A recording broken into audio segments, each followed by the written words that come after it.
Có người làm một ngày ăn cả tháng, làm một ngày ăn cả đời, nhưng nuôi một người phận khổ lắm ai ơi.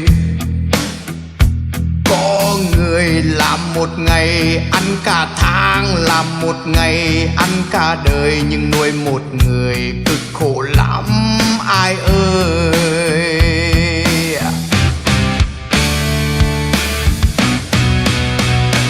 Cõi đời đâu biết giàu là sướng, nghèo đâu chắc đã khổ trăm đường. Hơn thua chi cũng do duyên số, vui buồn là lẽ thường. Cõi đời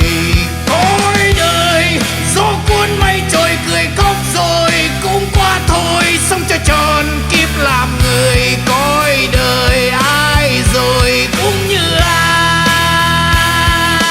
Wow, yeah.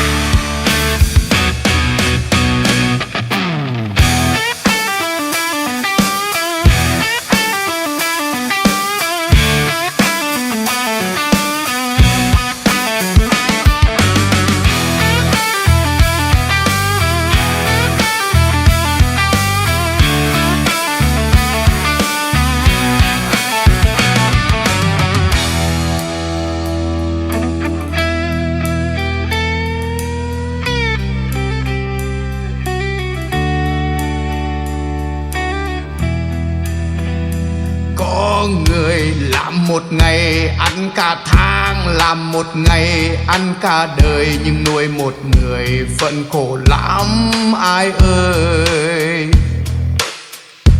Có người làm một ngày ăn cả tháng, làm một ngày ăn cả đời, nhưng nuôi một người cực khổ lắm ai ơi.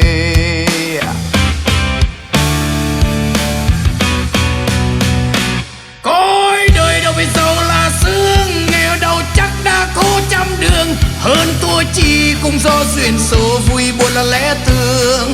Cõi đời